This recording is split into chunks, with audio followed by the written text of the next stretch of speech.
I hope आप सब लोग अच्छे होंगे और अच्छे हैं तभी वीडियो देख रहे हैं। तो दोस्तों एक बार फिर आप सभी का स्वागत है यूपीएससी पीटी स्पेशल सीरीज में। आज हम देखने वाले हैं ज्योग्राफी सेक्शन का टेस्ट या पीवाईक्यू सीरीज, जिसमें हम पूरी तरह विश्लेषण कर रहे हैं और ये ज्योग्राफी का एपिसोड 5 है। इसके पहले हमने क्लाइमेट को कवर किया था 2011 से 2023 तक। आज हम नेचुरल वेजिटेशन या प्राकृतिक वनस्पति को 2011 से 2023 तक जितने पीवाईक्यू सीरीज में आए हैं क्वेश्चंस, उनको समझने की कोशिश करेंगे और डिटेल में एनालिसिस करेंगे। इसके अलावा दोस्तों हमारा जल्द ही मिडावल हिस्ट्री का 2011 से 2023 का पीवाईक्यू सीरीज अपलोड होने वाला है। जहाँ तक बात रही ancient history art and culture का, वो क्लासेस हो चुकी हैं। अगर आपने अभी तक नहीं देखी है तो प्लेलिस्ट में जाकर जरूर देखिएगा। आपको एक प्रॉपर नोट्स मिल जाएगा जो आपको कहीं और बुक में नहीं मिलेगा। इसके अलावा पॉलिटी का पहला लेक्चर अपलोड हो चुका है पीवाईक्यू सीरीज का, जिसमें हमने सबसे पहले जहां संविधान स्टार्ट होता है प्रियम्बल 2011 से 2023 में जितने क्वेश्चन आए थे उनको डिस्कस किया है। इसके अलावा आर के लिए हमने स्पेशल जो है क्लासेस चालू की हैं, जिसमें सामान्य हिंदी की एक टेस्ट हो चुका है। इसके अलावा जीएस की बात करें तो जीएस में आर में एंशिएंट हिस्ट्री में जो है एक टेस्ट हो चुका है। अगर जिनको आर देना है वो लोग जाकर देख सकते हैं। आगे बढ़ने से पहले आपको इन्फॉर्मेशन और दे दें, अगर आपको पीडीएफ चाहिए या क्लासेस की इन्फॉर्मेशन चाहिए तो आप हमारा टेलीग्राम चैनल ज्वाइन कर सकते हैं। आप यहां से डायरेक्ट स्कैन कर सकते हैं या फिर स्टडी ऑन आईएएस नाम से सर्च कर सकते हैं। इसके अलावा फेसबुक पेज भी आप ज्वाइन कर लीजिए, इस पर भी क्लासेस चलती हैं स्टडी ऑन यूपीएससी, और स्टडी ऑन यूपीएससी नाम से इंस्टाग्राम आईडी है, इस पर भी ज्वाइन कर लीजिए, इस पर भी आपको क्लासेस मिल जाएंगे। तो सबसे पहले बात करते हैं यूपीएससी पीवाईक्यू सीरीज 2011 में क्वेश्चन पूछा गया नेचुरल वेजिटेशन से, और कुछ कथन दिया गया, उससे क्वेश्चन आया था कि निम्नलिखित राज्यों में किस राज्य में ऐसी सर्वोपयुक्त जलवायु विषय स्थितियां उपलब्ध हैं जिसमें न्यूनतम लागत से आर्किड की विविध किस्मों की खेती हो सकती है और वह इस क्षेत्र में निर्यात उन्मुख उद्योग विकसित कर सकता है। तो आर्किड क्या है? आर्किड देखिए इस टाइप का जो है एक फूल होता है, उसका छोटा छोटा पौधा होता है, उसकी खेती की बात कर रहा है। तो इसमें ऑप्शन दिया है आंध्र प्रदेश, मध्य प्रदेश, अरुणाचल प्रदेश, उत्तर प्रदेश। तो सबसे पहले अगर बात करें आर्चिड की या फिर आर्किड की बात करें तो आर्किड क्या है? आर्किड एक जो है गर्म उष्णकटिबंधीय नम क्षेत्र का एक पौधा है, ठीक है। और आर्किड के फूल जो होते हैं उनको विकसित होने के लिए जो है टेम्परेचर जो चाहिए 20 डिग्री सेल्सियस चाहिए, और इसके साथ साथ ही उनको जो है नमी भी 80% जो है यानी आर्द्रता की आवश्यकता होती है। अगर आप देखेंगे नमी आपको देखेंगे तो ईस्टर्न रीजन में आपको नमी ज़्यादा मिलेगी। तो ईस्टर्न रीजन में अरुणाचल प्रदेश की बात करें, अगर इस ऑप्शन में अरुणाचल प्रदेश ही नॉर्थ ईस्टर्न रीजन का एक ही ऑप्शन है, तो इसमें अरुणाचल प्रदेश सही हो जाएगा। उत्तर प्रदेश में आप देखेंगे तो टेम्परेचर तो मिल जाएगा, लेकिन अगर नमी की बात करें तो नमी नहीं मिलेगा। इसके अलावा एक जो है नम क्षेत्र आपको नहीं मिलेगा, एमपी में भी नहीं मिलेगा, ना तो आंध्र प्रदेश में मिलेगा। तो सबसे सर्वोपयुक्त ऑप्शन की बात करें तो ऑप्शन बी जो है अरुणाचल प्रदेश इसमें सही होगा, ठीक है। देखिए इसका एक्सप्लेनेशन यहाँ पर दिया गया है। आर्किड दोनों जो क्या होते हैं स्थलीय और साथ ही साथ एपीफेटिक पौधे होते हैं, तो ये भी आपको ध्यान रखना है। और इसके अलावा अरुणाचल प्रदेश को अक्सर जो है भारत का आर्किड राज्य कहा जाता है, ये भी आपको ध्यान रखना है। क्वेश्चन नंबर 2 की बात करें, क्वेश्चन नंबर 2 में जो है सुनामी से क्वेश्चन आया था और ये इनडायरेक्टली मैंग्रोव से क्वेश्चन था, ठीक है। तो इसमें क्वेश्चन पूछा गया कि 2004 में सुनामी ने लोगों को यह महसूस करा दिया कि गरान ऑप्शन था, यह मैंग्रोव को तटीय आपदाओं के विरुद्ध विश्वसनीय सुरक्षा बाड़े का कार्य कर सकते हैं। गरान या मैंग्रोव सुरक्षा बाड़े के रूप में किस प्रकार करते हैं? ऑप्शन 1, मैंग्रोव दलदल एक विस्तृत क्षेत्र द्वारा मानव बस्ती को समुद्र से अलग करता है, जिसमें लोग ना तो रहते हैं और ना ही बाहर निकलते हैं। ये बात जो है गलत है, ठीक है। और इसके अलावा इसमें दूसरा ऑप्शन दिया है कि मैंग्रोव जो है भोजन और दवा दोनों प्रदान करता है, जो लोगों को भी प्राकृतिक आपदा के बाद भी आवश्यकता होती है। इसका कोई डायरेक्टली कोई संबंध नहीं है। ऑप्शन 3 की बात करें, ऑप्शन 3 में पूछा है मैंग्रोव के पेड़ घने कैनोपियों के लंबे होते हैं, एक चक्रवात और सुनामी के दौरान उत्कृष्ट आश्रय के रूप में काम करते हैं। तो इसका डायरेक्टली संबंध इसलिए नहीं है कि जो है कि जो मैंग्रोव के तटीय आपदाओं के विरुद्ध विश्वसनीय सुरक्षा बाड़े का कार्य इसलिए करते हैं क्योंकि जो उनकी जड़ें होती हैं वो जड़ें जो है ज़मीन से काफ़ी ऊपर होती हैं और काफ़ी मजबूती से नीचे पकड़ी रहती हैं, यानी मैंग्रोव के पेड़ अपनी व्यापक जड़ों के कारण तूफानों का ज्वार से नहीं उखड़ते हैं, इसलिए जो है लोगों की सुरक्षा कर सकते हैं। जिसमें ऑप्शन डी जो होगा या ऑप्शन 4 कह लीजिए वो सही होगा। तो इस प्रकार आपको ध्यान रखना है। और इसके अलावा अगर मैंग्रोव की बात कर लें थोड़ा सा, तो मैंग्रोव जो है एक विशेष प्रकार की वनस्पति है, ठीक है। और मैंग्रोव वनस्पति वहाँ उगती है, जैसे अगर बात करें सुंदरवन डेल्टा की बात करें तो यहाँ पर जो है ब्रैकिश वाटर होता है, यानी मीठा पानी और खारा पानी का क्षेत्र होता है। वहाँ पर आपको मैंग्रोव वनस्पतियाँ आपको देखने को मिल जाएंगी। और ये जो मैंग्रोव एरिया होता है ये एक लिटोरल फॉरेस्ट इकोसिस्टम होता है, उसका प्रतिनिधित्व करता है। और इनको जो है हैलोफाइट्स भी कहा जाता है, ठीक है। तो यहाँ पर देखिए मैंग्रोव के बारे में दिया गया है डिटेल में, इसको आपको पढ़ लेना है, ठीक है। अगर बात करें कुछ डाटा की बात करें तो फॉरेस्ट सर्वे ऑफ इंडिया 2019 के अनुसार देखेंगे तो मैंग्रोव का कवर जो है 54 वर्ग किलोमीटर यानी 91.10 की वृद्धि हुई है। सुंदरवन मैंग्रोव वन दुनिया का सबसे बड़ा मैंग्रोव क्षेत्र है। तो ये जो है कुछ डिटेल आपको फैक्चुअल इन्फॉर्मेशन भी याद रखना चाहिए। इसके अलावा देखेंगे कुछ फैक्चुअल इन्फॉर्मेशन देख ले तो मैंग्रोव क्षेत्र भारत में कहाँ कहाँ है, आपको नाम दे देगा, वो आपको बताना है। तो सुंदरवन हो गया, और भीतर कनिका हो गई, महानदी डेल्टा हो गया, गोदावरी कृष्णा डेल्टा हो गया। तो आप देख रहे हो सब ब्रैकिश वाटर यानी मीठा और खारा पानी। इसके अलावा आप देखेंगे तो इधर भी कोच्चिन के पास, ठीक है, ठीक है, कोंकण जुआरी एस्चुरी जो है, मुंबई मैंग्रोव जो है, भावनगर, गल्फ ऑफ कच्छ। तो बहुत सारे जो है आपको एस्चुरी और मैंगो देखने को मिलेंगे। इसके अलावा देखिए एक ये पाई चार्ट दिया गया है, तो वेस्ट बंगाल के पास सबसे ज़्यादा जो है मैंग्रोव कवर एरिया है, ठीक है। उसके बाद सबसे ज़्यादा mangrove cover area second number पर कौन है, गुजरात। उसके बाद थर्ड नंबर पर कौन है, आंध्र प्रदेश, ठीक है। तो ये सारी चीज़ें आपको ध्यान रखनी है। इसके बाद आएगा नंबर जो है फोर्थ नंबर पर उड़ीसा।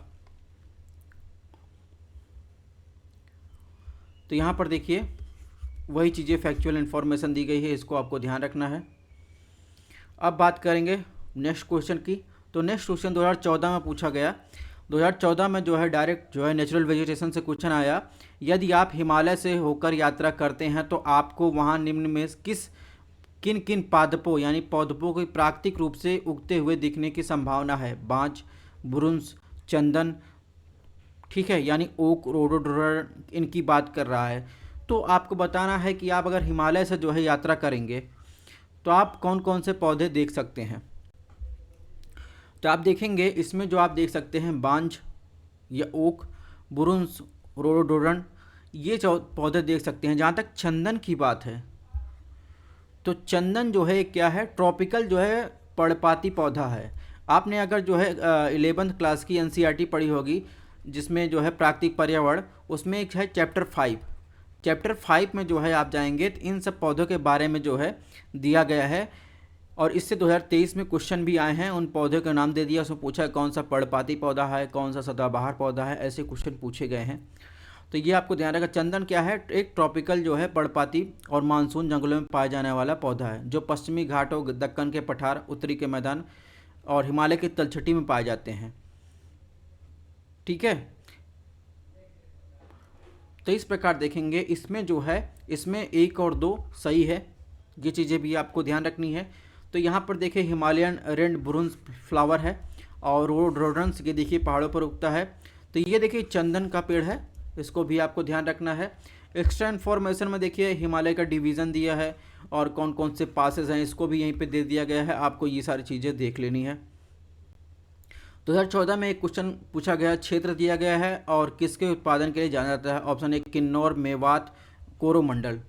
और इसमें किसके उत्पादन के लिए जाना, उसमें दिखा सुपारी, आम, सोयाबीन। तो कौन सा सही युग्म सुमेलित है। अगर बात करें दोस्तों किन्नौर आपने सुना होगा, किन्नौर कहाँ, हिमाचल प्रदेश में एक जगह है। तो हिमाचल प्रदेश में अगर जाएंगे तो वहाँ पर जो है सुपारी नहीं मिलती, ठीक है। सुपारी की बात जहाँ तक है, सुपारी जो आप देखेंगे कर्नाटक, केरल और इसके अलावा आप जाएंगे ज़्यादातर असम में जो है आपको सुपारी देखने को मिलेगा। जबकि किन्नौर में जो है आप जाएंगे, किन्नौर में आपको सेब देखने को मिल जाएगा, हिमाचली सेब के लिए प्रसिद्ध है, ठीक है। और मेवात की बात है तो मेवात कहाँ, मेवात जो हरियाणा में। हरियाणा क्या है, हरियाणा मुख्यतः आम के लिए प्रसिद्ध नहीं है, यह मुख्यतः कृषि आधारित खेती की जाती है, तो इसमें ऑप्शन 2 भी गलत है। कोरोमंडल, कोरोमंडल तट देखेंगे तो तमिलनाडु राज्य के पास है, तो वहाँ पर आप देखेंगे तो वहाँ पर क्या होता है, तो वहाँ पूर्वी तमिलनाडु राज्य में देखेंगे तो वहाँ पर आप जैसे चावल, दाल, गन्ना, कपास, मूंगफली, ये सब चीज़ें उगाई जाती हैं। और दोस्तों जहाँ तक सोयाबीन की बात है, सोयाबीन प्रमुख उत्पादन देखेंगे तो एमपी और महाराष्ट्र, ये दोनों जो है लार्जेस्ट एरिया जो है कवर कर, यानी कुल उत्पादन के योगदान की बात करें तो लगभग 89% जो है सोयाबीन जो है महाराष्ट्र और एमपी में उत्पादन होता है, जिसमें ऑप्शन डी जो हो जाएगा सही हो जाएगा। ठीक है। इसके अलावा 2015 में क्वेश्चन पूछा गया, तो यहाँ पर देखिए इसका एक्सप्लेनेशन दिया गया है। 2015 में जो क्वेश्चन पूछा गया था, देखिए ये सीधे सीधे आप देखेंगे तो ये भी जो है सागौन से कई बार क्वेश्चन आए हैं, जिसे टीक भी कहते हैं। तो ये आप जो है नेचुरल वेजिटेशन एनसीईआरटी, ठीक है, एनसीईआरटी जो है 12th की या 11th की अगर देखेंगे उसमें है एक नेचुरल वेजिटेशन चैप्टर है, तो नेचुरल वेजिटेशन चैप्टर में जाएंगे तो उसमें आपको ये चीज़ें देखने को मिलेगी। तो भारत में निम्न में किस एक वन प्रारूप में सागौन की टीक की एक प्रभावित वृक्ष देखने को मिलती है? 1 सेकंड का टाइम दीजिए।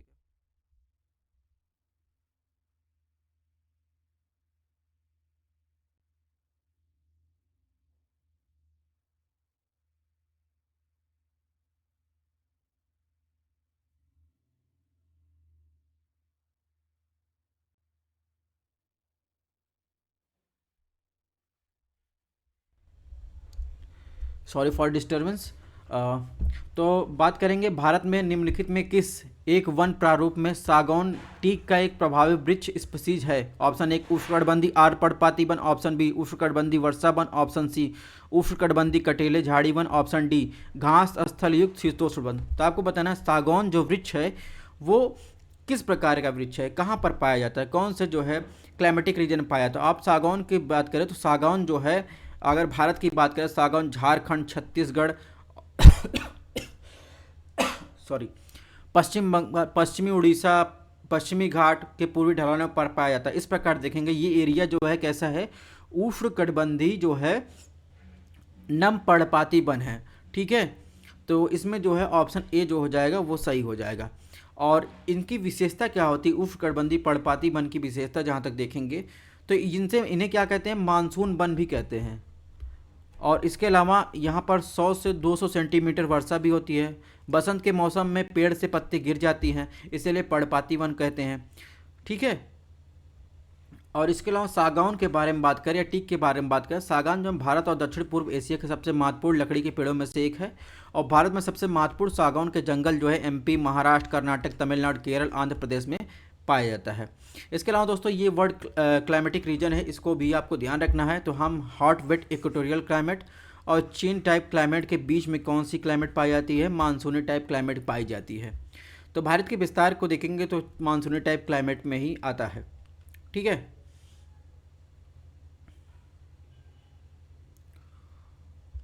इसके अलावा अगर देखेंगे तो 2015 में क्वेश्चन आया,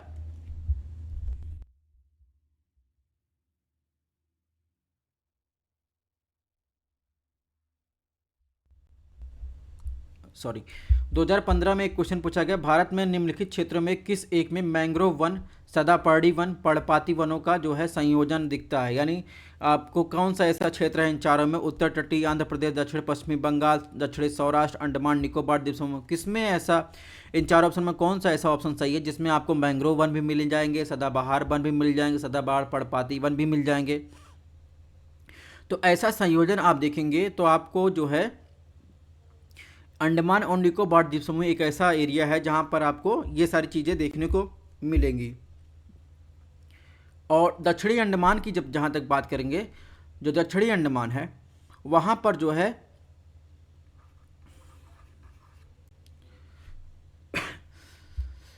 तो वहाँ पर जो है आप देखेंगे तो ज़्यादातर आपको फर्न आर्किड पाए जाएंगे। मध्य अंडमान में क्या पाया जाएगा, मध्य अंडमान में आप देखेंगे तो जो है नर्म पर्णपाती वन पाए जाएंगे। गीले सदाबहार या वेट एक सदाबहार वन की बात करेंगे तो अंडमान की विशेषता है, उत्तरी अंडमान की विशेषता है। इस प्रकार देखेंगे तो और घास के मैदान की बात करें तो केवल निकोबार में होते हैं, और जबकि पर्णपाती वन क्या होते हैं, अंडमान में आम बात है।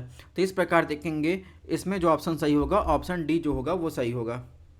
यहाँ पर देखिए इसका एक्सप्लेनेशन दिया गया है, इसको आपको ध्यान रखना है।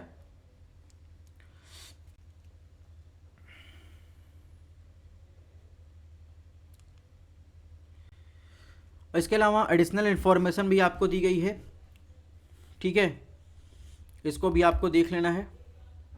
नेक्स्ट बात करेंगे कि 2015 में ही क्वेश्चन पूछा गया कि निम्न राज्यों पर विचार कीजिए, अरुणाचल प्रदेश, हिमाचल प्रदेश, मिजोरम, उपर्युक्त राज्यों में किनमें उष्णकटिबंधीय आर्द्र सदापर्णी वन यानी सदाबहार वन होते हैं? अरुणाचल प्रदेश, हिमाचल प्रदेश, मिजोरम। तो आप दिमाग लगाएंगे, इसको जो है आराम से कर ले जाएंगे। उष्णकटिबंधीय सदाबहार वन की बात करें तो उष्णकटिबंधीय सदाबहार जो होते हैं वे पेड़ जो वहाँ पर पाए जाते हैं साल भर जो है क्या रहते हैं, हरे भरे रहते हैं, ठीक है। अपने पत्ते, फूल, फल को फैलाने का कोई निश्चित समय नहीं होता, यानी वो 12, कहते हैं ना देहाती भाषा में, 12 मासी होते हैं, ठीक है। और उष्णकटिबंधीय सदाबहार वन को उष्णकटिबंधीय आर्द्रनम सदाबहार वन, अर्ध सदाबहार वन, शुष्क सदाबहार वन में वर्गीकृत किया जाता है। और ऐसा एरिया आप देखेंगे तो तमिलनाडु, कर्नाटक की बात करें और केरल हो गया, महाराष्ट्र हो गया, असम, अरुणाचल प्रदेश, मेघालय, नागालैंड, त्रिपुरा, पश्चिम बंगाल, अंडमान निकोबार, तो ये सारे एरिया में जो है आपको उष्णकटिबंधीय सदाबहार वन देखने को मिलेंगे। इसके अलावा उष्णकटिबंधीय सदाबहार वन में जो वर्षा होती है वो 250 सेंटीमीटर से अधिक होती है, ठीक है। और वार्षिक तापमान की बात करें तो औसत वार्षिक तापमान जो है 25 डिग्री सेल्सियस के लगभग जो है अगर देखा जाए तो रहता है। आर्द्रता जो है 80% से अधिक होती है। तो इसमें जो ऑप्शन सही होगा 1 और 3 जो है मिजोरम या नॉर्थ ईस्टर्न रीजन, और दूसरा जो है अरुणाचल प्रदेश, यानी ऑप्शन सी जो होगा वो सही होगा। तो यहाँ पर देखिए इसी का जो है एक्सप्लेनेशन दिया गया है। और उष्णकटिबंधीय सदाबहार में जो विविधता भी ज़्यादा होती है, और इन जंगलों में मसाला और टिकाऊ लकड़ी आपको का उत्पादन किया जाता है। इंपॉर्टेंट पॉइंट की बात करें तो इन जंगलों में पाई जाने वाली महत्वपूर्ण प्रजातियों की बात करें, रोजवुड, महोगनी, आइनी, एबोनी, मेसा, वाइट देवदार, जामुन जो है, कैन, गुर्जन, अंगर, बांस, तो ये सब चीज़ें पाई जाती हैं। और जंगल में पाए जाने वाले सामान्य जानवर की बात करें तो उष्णकटिबंधीय सदाबहार वन में हाथी हो गए, बंदर, लेमूर, हिरण पाए जाते हैं। एक सींग वाले गैंडे जो है असम और पश्चिम बंगाल के जंगलों में पाए जाते हैं, ठीक है। तो ये सारी चीज़ें आपको ध्यान रखना है। नेक्स्ट 2019 में क्वेश्चन पूछा गया नेचुरल वेजिटेशन से, ठीक है। तो इसमें पूछा गया 4 राज्य के नाम दे दिए गए, ठीक है, छत्तीसगढ़, मध्य प्रदेश, महाराष्ट्र, उड़ीसा। और इसमें क्या पूछा गया, उपयुक्त राज्यों के संदर्भ में राज्यों के कुल क्षेत्रफल की तुलना में वन आच्छादन की प्रतिशतता के आधार पर निम्नलिखित कथनों में कौन सा जो है सही आरोही क्रम में बताना है, ठीक है। यानी कम से जो है ज़्यादा की तरफ बताना है, बढ़ते हुए क्रम में। तो आपको बताना है इसमें जो है ऐसे जो फॉरेस्ट वन रिपोर्ट निकलती है उससे क्वेश्चन पूछे जाते हैं।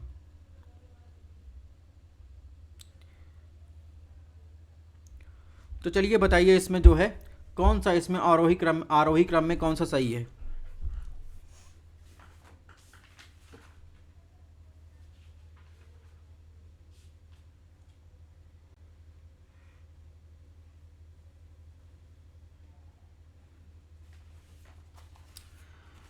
तो अगर 2019 का फॉरेस्ट एरिया कवर का डाटा देखेंगे तो छत्तीसगढ़ का जो फॉरेस्ट कवर है वो लगभग है 14.09%, महाराष्ट्र का फॉरेस्ट एरिया कवर है वो 16.97%, और एमपी का जो फॉरेस्ट कवर एरिया है वो 25.11% है, और वहीं उड़ीसा का जो फॉरेस्ट कवर एरिया है वो 32.98% है। कहने का मतलब सबसे ज़्यादा फॉरेस्ट एरिया कवर अगर होगा छत्तीसगढ़ का, उसके बाद जो है उड़ीसा का, उसके बाद एमपी का, उसके बाद महाराष्ट्र का। तो इस प्रकार देखेंगे तो एमपी जो हो जाएगा, आंध्र प्रदेश, फिर छत्तीसगढ़, उड़ीसा, महाराष्ट्र, तो इसमें जो हो जाएगा 3, 2, 4, 1, इस प्रकार देखेंगे ऑप्शन सी जो होगा वो सही होगा। और इसके अलावा अगर 2021 का जो लेटेस्ट डाटा है उसके अकॉर्डिंग देखेंगे तो लार्जेस्ट कवर एरिया जो है वन का कवर करता है वो एमपी करता है, ठीक है। तो ये चीज़ें भी आपको ध्यान रखनी है। और इसके अलावा भी देखिए यहाँ पर डाटा दिया गया है, इसको भी आपको देख लेना है। नेक्स्ट बात करेंगे 2023 में देखिए हम बता रहे थे कि नेचुरल जो वेजिटेशन है एनसीईआरटी से ही क्वेश्चन पूछा गया है कि इसमें दे दिया गया कटहल, महुआ, सागौन कितने जो है पर्णपाती वृक्ष हैं, ठीक, how many above the are deciduous tree. तो तो इसमें आपको बताना है कितने पर्णपाती वृक्ष हैं। तो अगर बात करें कितने पर्णपाती वृक्ष हैं, तो इसमें आप देखेंगे, तो इसमें देखिए ये है एनसीईआरटी की बुक, चैप्टर नंबर 5 प्राकृतिक या भौतिक पर्यावरण, पेज नंबर 59। उस पर देखिए जो टाइप ऑफ वनस्पति दिया गया है उसमें एक टॉपिक है उष्णकटिबंधीय पर्णपाती वन। तो इसमें देखिए उष्णकटिबंधीय पर्णपाती वन में कौन आ जाएगा, सागौन, साल, शीशम, हुर्रा, महुआ, आंवला, सेमल, कुसुम, चंदन, ये प्रजातियां इन वृक्षों में, इन वनों में पाए जाते हैं। इसके अलावा जो है तेंदू, पलास, अमलतास, बेल, खैर और अक्सर वुड, इन जो है यहाँ पर पाए जाते हैं। जहाँ तक कटहल की बात है, कटहल जो है, कटहल का अगर आप पेड़ देखे होंगे तो वो उष्णकटिबंधीय सदाबहार वन है, ठीक है। उनकी पत्तियाँ जो है एकदम से झड़ के जो है गिर नहीं जाती हैं। तो इस प्रकार इसमें जो है कटहल को छोड़कर जो है सागौन और महुआ जो है कौन सा पर्णपाती वृक्ष है। तो इसमें जो है ऑप्शन बी जो हो जाएगा वो सही हो जाएगा, ठीक है। तो इस प्रकार आप देखेंगे एनसीईआरटी की इंपॉर्टेंस आप समझ सकते हैं। तो ये है सागौन का वृक्ष, ये है महुआ का वृक्ष। महुआ का वृक्ष देखेंगे तो इसमें भी पत्तियां गिर जाती हैं, और सागौन का अगर आपने खेत वगैरह में देखा होगा तो उसमें पत्ती गिर, लेकिन अगर आप कटहल का पेड़ देखे होंगे तो ऐसा नहीं कि कटहल में सारी पत्तियां जो हैं एकदम सूख के गिर जाती हैं, ठीक है। तो कटहल जो है सदाबहार वन है, ये दोनों आर्द्र पर्णपाती वन है, ठीक है। तो एनसीईआरटी की इंपॉर्टेंस आप यहाँ समझ सकते हैं। इसके अलावा आप देखेंगे तो यूपीएससी प्री पीवाईक्यू में 2023 में एक क्वेश्चन और आया था कि निम्नलिखित में कौन सा एक समुद्र स्तर की पुनरावृत्ति गिरावट का सर्वोत्तम उदाहरण है जिससे वर्तमान समय में सुविस्तृत कच्छभूमि उत्पन्न हुई। भितरकनिका, मैंग्रोव, मरक्कन लवण बेसिन, नौपाड़ा अनूप, कच्छ केरल। तो आपको बताना है इसमें जो है कौन सा ऐसा एरिया है जिसमें जो है समुद्र के जलस्तर में गिरावट हुई और वर्तमान समय में जो है एक बहुत बड़ा एरिया जो है वेटलैंड या कच्छभूमि के रूप में आया है। अगर ऑप्शन ए की बात करें तो भारत में एक उड़ीसा राज्य है, उसमें भितरकनिका मैंग्रोव एरिया है, ये वाला एरिया, ठीक है। यहाँ पर ज्वारी उतार चढ़ाव तो आते रहते हैं, लेकिन यह मुख्य रूप से समुद्र स्तर में बार बार गिरावट की विशेषता नहीं है, बल्कि यह क्या होता है रिवर सिस्टम से प्रभावित है। तो इस प्रकार जो है इसमें जो है ऑप्शन ए तो होगा नहीं। और भितरकनिका क्षेत्र जो है खारे पानी के मगरमच्छ के सहित विभिन्न प्रजातियों का एक प्रजनन स्थल माना जाता है। ऑप्शन बी की बात करें, ऑप्शन बी इसलिए गलत है कि ये जो स्थान है तमिलनाडु में स्थित है। मरक्कन नमक पैन है, यहाँ नमक उत्पादन के लिए उपयोग किए जाने वाला नमक का दलदल है, तो ये भी नहीं है। नौपाड़ा की बात करें तो नौपाड़ा दलदल, जिसे नौपाड़ा वेटलैंड भी कहा जाता है, ये कहाँ है, ये आप देखेंगे तो आंध्र प्रदेश में स्थित है, आंध्र प्रदेश में स्थित है। और यहाँ पर मीठे पानी का दलदल है जो मुख्य रूप से समुद्र के जलस्तर में बार बार गिरावट से प्रभावित नहीं होता, ठीक है। ऑप्शन डी बचा, ऑप्शन डी ही सही है। ऑप्शन डी जो है कच्छ करण की, गल्फ ऑफ कच्छ की बात करें तो भारत के गुजरात राज्य में स्थित कच्छ करण दिए गए विकल्पों में सबसे अच्छा उदाहरण है। यह एक मौसमी जो है नमक दलदल है। आपने कई बार न्यूज़ में भी देखा होगा कि बीएसएफ के जवान जो है यहाँ पर जो है गश्त करते रहते हैं, और जब कभी यहाँ पर जो है पानी जो है ज्वार के समय भर जाता है, ठीक है, तो यहाँ पर जो है बहुत सारा दलदल हो जाता है। तो इसी सारे जो है ये सब चीज़ें भी आपको क्वेश्चंस ऐसे बन सकते हैं कि ये कथन के अनुसार जो है ये सब चीज़ें दे सकें। तो यहाँ अगर कोरी क्रिक सिरी क्रिक का मामला चल रहा है पाकिस्तान और भारत के बीच, तो कोरी क्रिक सिरी क्रिक एक ऐसा एरिया है जो जहाँ पर बहुत सारे दलदल हैं। तो आपने कई बार बीएसएफ को देखा होगा कि दलदल में जो है जब पानी भर जाता है तो उसमें जो भी गश्त करते रहते हैं। तो इस प्रकार दोस्तों यहाँ पर इसका एक्सप्लेनेशन दिया गया है। तो हमने 2021, 2011, 2023 तक जितने भी नेचुरल वेजिटेशन से उसने क्वेश्चन कवर किया। नेक्स्ट टॉपिक हमारा होगा एग्रीकल्चर और सॉइल। ये इंपॉर्टेंट टॉपिक है, जैसे नेचुरल वेजिटेशन इंपॉर्टेंट था, क्लाइमेट इंपॉर्टेंट था, वैसे ये भी बहुत ज़्यादा इंपॉर्टेंट है। इस आपको इकोनॉमी में भी काम आएगा, ठीक है, इसका डिस्कशन इन्वायरमेंट में भी काम आएगा, ज्योग्राफी में काम आएगा ही, ठीक है। थैंक्स फॉर वॉचिंग, मिलते हैं नेक्स्ट लेक्चर में, तब तक अपनी हेल्थ का ध्यान रखिएगा।